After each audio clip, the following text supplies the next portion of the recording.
Good morning guys, and welcome back to my channel. So today I have a really exciting video for you, or at least I think it's a really exciting video. It is a rather large-ish haul, and some of them are blind, some of them are repurchases. They're ones that I'm bringing back into my collection that I used to have that I never should have let them go, and what was I thinking? So I'm really excited to share those with you. I also have one backup bottle of one of my favorite perfumes that I want to share with you. And yeah, a couple of these are fails. Most of them are amazing, and one of them is kind of like so-so in between. So if you're interested in hearing my thoughts on these designer fragrances, then definitely stay tuned. And if this is your first time on my channel, thank you so much for clicking on my thumbnail. My name is Alithia, and on this channel we talk mostly about perfume. So if that is your jam, make sure to head on down, hit the subscribe button, and feel free to also head on over and follow me on Instagram as well if you like home decor, minimalism, pretty photos, flat lay, perfumes, and other things like that. Also, since the theme of today's video is bringing back perfumes, please let me know down below, have you ever gotten rid of a fragrance for one reason or other, and then a little while later or a long while later regretted it and brought it back? Let me know which one that was. I'm really curious to know your thought process and what brought you to that decision, because sometimes we let go of things and then we regret it. So with that out of the way, let's get started in today's video. Okay, so the first perfume, you guys, is Valentina Pink from Valentino. And obviously some of these are blind buys and some of them are ones I've smelled before. This one was completely blind because I cannot find a tester for this anywhere in any store. And I kind of knew in my gut that I wasn't really gonna love this one because it is a strawberry rose fragrance, and as you guys know if you watch my channel, I'm not really big into jammy rose perfumes. I just don't like them all that much. Like Midnight, is it Midnight Trésor, Midnight Rose? I can't remember, from Lancôme. I really don't care for that one. But there was a few notes in here that made me think that this might be up my alley. There is big strawberry, blackberry, two different types of rose. There's peony, there's praline, cashmere wood, and amber. And I was kind of hoping, I don't really know what I was hoping, because obviously this is going to be a jammy type of a rose, and yeah, that's exactly what it is. And I personally don't care for this one all that much, you guys. I'll give you a close-up of the bottle. It is absolutely stunning. I love the bottle, so pretty. I love that it's this gorgeous fuchsia pink. I love the little floral applique that's on top. It's also like this matte pink. It's so beautiful. So that's pretty much where my love of this perfume ends, is at the bottle. You know, it's a real shame that I don't like jammy rose fragrances, because there's so many beautiful rose scents out there that I can't do because I don't like that like berry jammy rose accord. I like my roses to be either a little bit more fresh, musky, vanilla, and I don't like a lot of berry. I do not like, I think strawberry is just my issue. So anyway, this one is not my cup of tea at all. It is a really beautiful perfume. It's very sweet, it's very young, it's very fun, flirty. I wouldn't call it a sexy perfume, but it's a fun, flirty, I think everyday kind of perfume. And if you like the Nina Ricci fragrances, the Rose and the Rose Extase and all of those ones, and if you like the Midnight Rose, I think it's called Midnight Rose Trésor or something from Lancôme, you will probably really like this one. It's really pretty, and you can find this for a really good deal on discount websites. So that is our first one, Valentina Pink. Not my cup of tea, not staying with me, but I did want to let you guys know my thoughts on that one. And the next fragrance in this really cute little bottle is Black Excess from PACO, and this is the eau de parfum for her. So I actually made a mistake, I think, and I got the wrong one. There is two versions of this Black Excess. There's the one that was released in 2007, which has like a kind of a pinker hue to it, and then there's this one which came out in 2018. I didn't realize that there was two of them until after the fact. The reason I got this one is because I remember when I was younger, one of my good friends wore Black Excess from PACO. That was like her signature scent, and I guess it was like her going out clubbing scent, because when we went out that was what she always wore. And I remember it being super sexy, really strong, and just kind of a fun perfume, and I've really just wanted to smell it again and see what I thought about it. So this one doesn't smell as good as, or really all that similar to that one, just so that you guys know. If you are looking for this perfume, the good version, I will put a photo of it up on the screen for you, and I don't know if it's really easy to find. I think this was just like reformulated. But this one here has cranberry, pink pepper, tamarind, cacao, rose, black violet, black vanilla husk, Masoy wood, and sandalwood. The other one has very similar notes, except the other one is much more vanilla dominant and it doesn't have as much cranberry. And comment down below if you know about this perfume or you know which one I'm talking about, because the 2017 had monster performance. It was so strong and so bold and super sexy and all of that stuff. A little bit dated. I mean, the other one, it definitely did smell a little bit like the 90s or the early 2000s. But yeah, I was kind of hoping that this would be that perfume and I could at least re-experience it again. Whether or not I would have actually liked it, I don't know. Anyway, this one is really disappointing. I do not like the way this smells at all. I just don't like this at all. This is a total scrubber for me, you guys. I don't even know what I'm smelling in here. I think it must be the cranberry, but I don't find this to be in any way enjoyable. It is not the Black Excess I remember, not by a long shot. So I still think I might try to get a bottle of that other pink one at some point, but yeah, this is a little disappointing and I will not be keeping this one either. So good thing it was really cheap. So the next one is in this really adorable little glass shaped bottle, and this is Pepe Jeans. I hope I'm saying it properly, you guys. I could be completely butchering it because I don't hear a lot of people talk about it and I don't know how to pronounce it. I think it's Pepe Jeans. So this is a marshmallow almond vanilla fragrance that some people say smells a little bit like a pina colada. If you read any of the reviews or you watch some videos, like I say, I haven't really seen many people talking about this one, but apparently people say it smells like a pina colada. I was more or less just intrigued by the bottle. I think it's actually a really cute bottle design. I know some people don't care for the bottle. I think it's quite adorable. So yeah, this one has notes of marshmallow, almond, and tangerine. In the middle you have vanilla, almond milk, and vodka. And in the base you have amber and musk. And so what I will say is I don't really smell vodka in here, thank goodness, because I don't really like boozy notes in my perfumes, and I actually really don't like the smell of alcohol in general. So this is the bottle itself, and it basically just sits on the top like so. Okay, so you know what? There is a little touch of vodka in there now that I'm actually trying to smell it, but not in an off-putting way.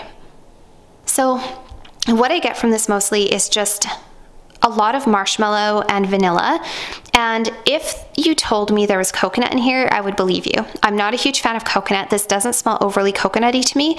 Thank goodness this doesn't smell like a pina colada, as a lot of people say, because I really don't like the smell of pina colada, and I don't like perfumes that smell like sunscreen for the most part, unless I'm going to a beach. But yeah, this is kind of like a pina colada, but no coconut, no pineapple, and add in a heavy dose of marshmallow. It's kind of like a marshmallow vanilla pina colada with no coconut. So take that for what you will. That's what this is giving me. I haven't tried this on my skin yet, you guys. This also smells a little bit like a Victoria's Secret, perfume, or a Bath & Body Works type of perfume. Something that you would get for like maybe $35 and spritz on in the evening. It also reminds me a little bit of FC UK Friction, the one that comes in like the creamy white and glass bottle. It smells quite a lot like that, which I think that one actually does have coconut. So this is kind of like a body splash, very light vanilla, marshmallow, pina colada type of thing, but with no coconut and no pineapple. That's what this is giving me. It's not bad. It could be sexy, I think. This I think would, if I was to wear this, I think I would wear this for like bedroom, evening, nighttime, cozy, that kind of thing. This is not for me a daytime perfume. I don't think I would use this as a going out perfume because I don't think it's strong enough for that.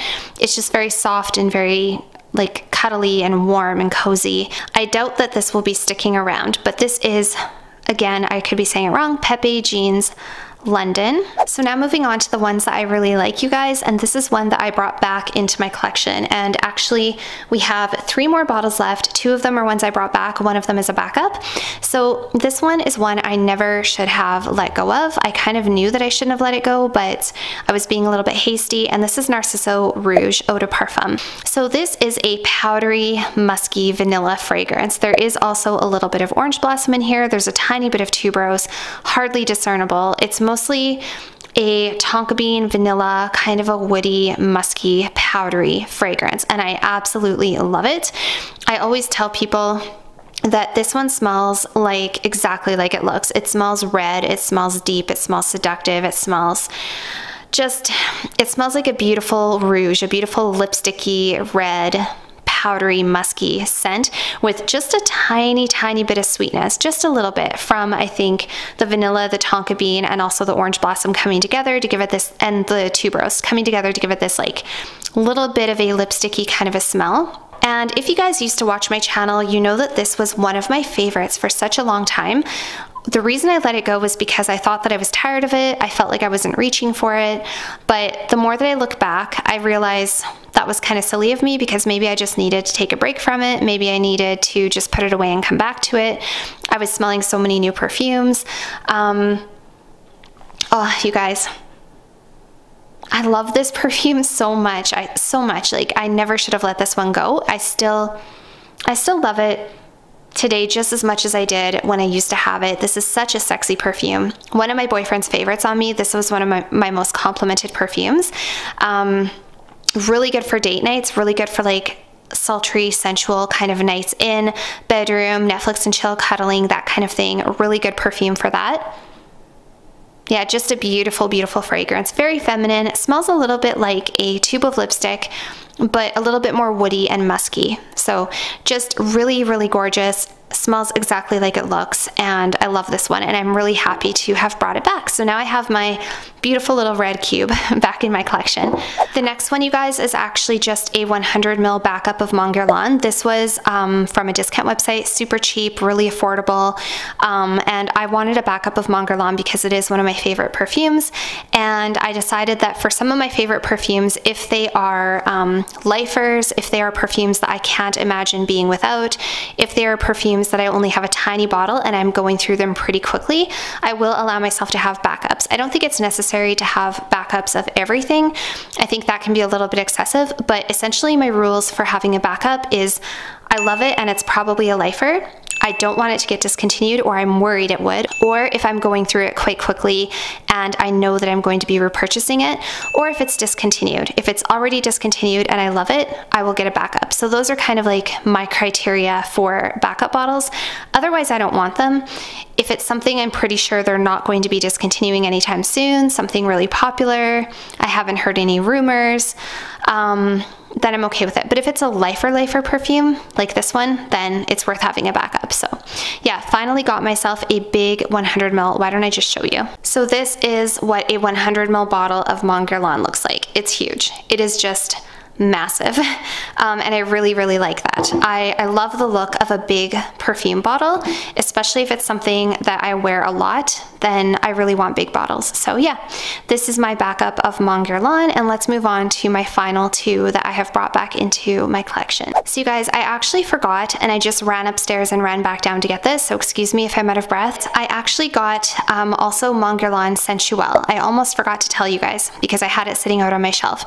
So this is a flanker of Mon Guerlain. I think this one is discontinued. Don't quote me on that, but it is really difficult to find in stores, but you can still find it on discount websites. Essentially, this one smells pretty much exactly the same as Mon Guerlain. I don't really detect a discernible difference, other than I think this one might be a little bit more, I don't even know, honestly. Like, it smells pretty much exactly the same as Mon Guerlain, but maybe a little lighter, maybe a little softer.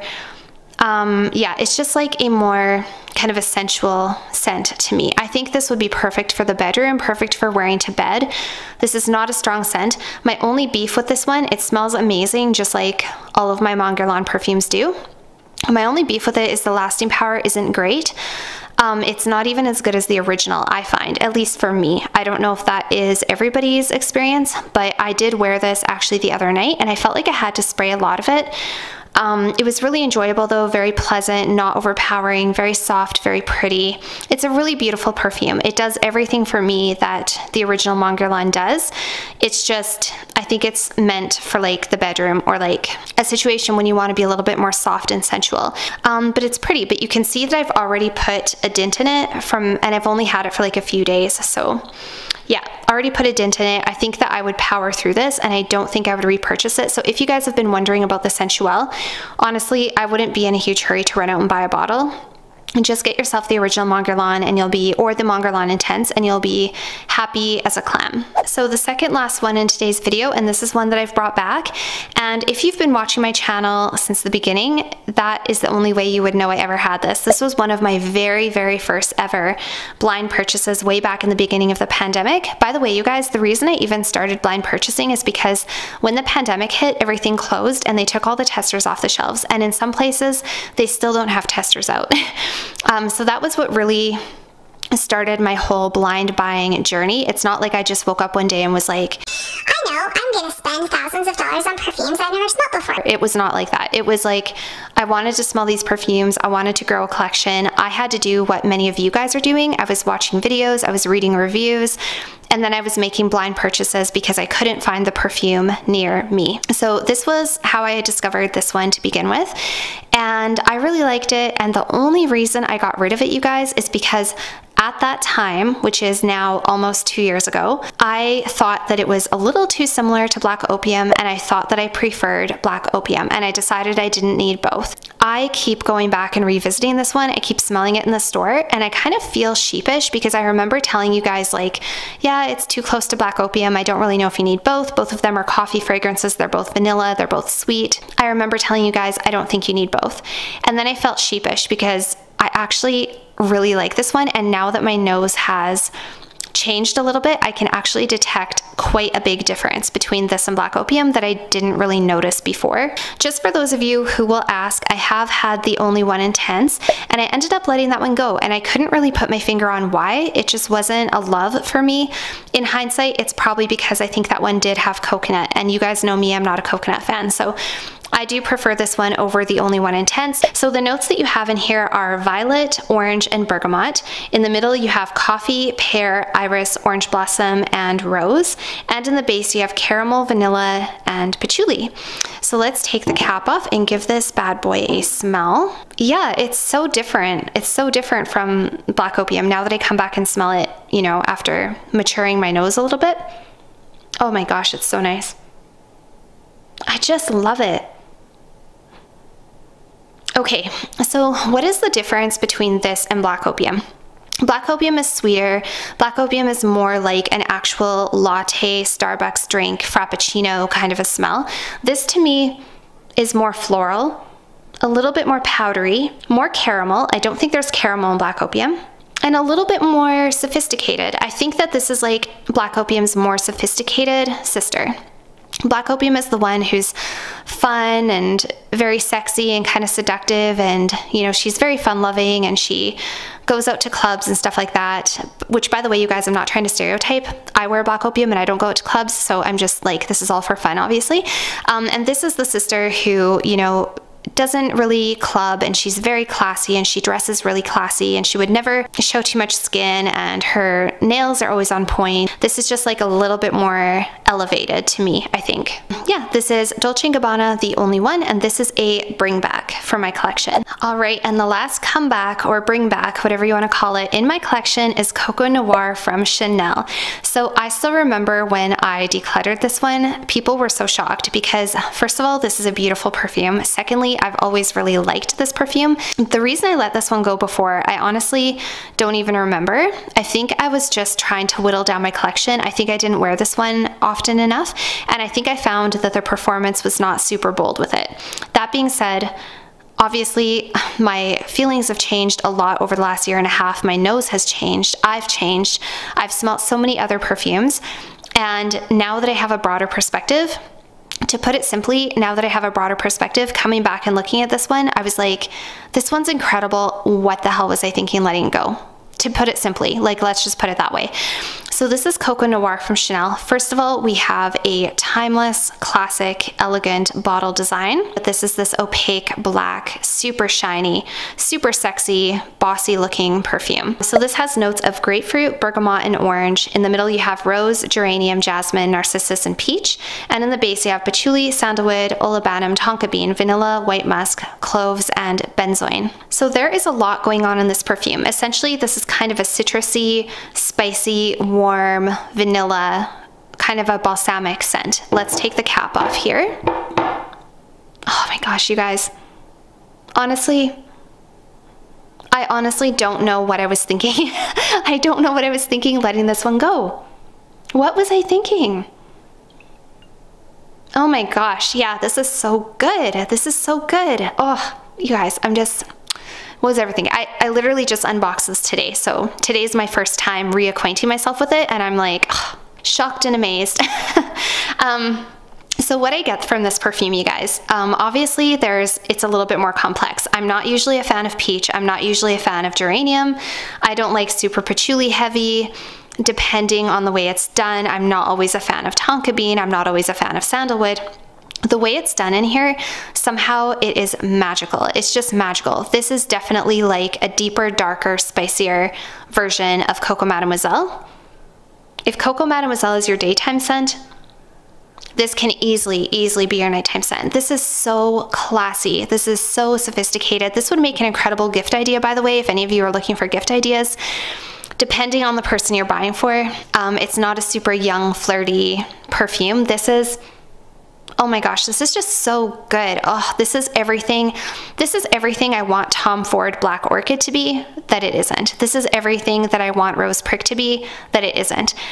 This is that perfect kind of spicy patchouli, rose, floral, little bit citrusy in the opening.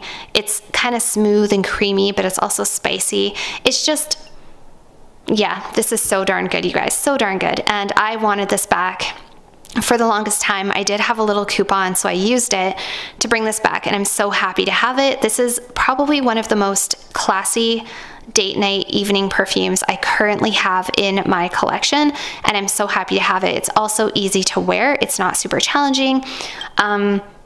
Just super sexy, and I love it. I love it. So yeah, slap me, you know, I'll slap myself. What was I thinking? Why did I ever think that I didn't want this? What's wrong with me? So anyway, so happy that I have decided to bring it back. I've been thinking about it for a while, and that is, I think, the last one in today's video, Coco Noir from Chanel. So that was it for today's video, you guys. Thank you so much for stopping by and watching, and I would love to hear your thoughts down below on these fragrances if you have smelled them yourself. Also, let me know if you have ever had a perfume that you got rid of and then regretted it instantly, and I will see you guys all very soon in my next video. Bye for now.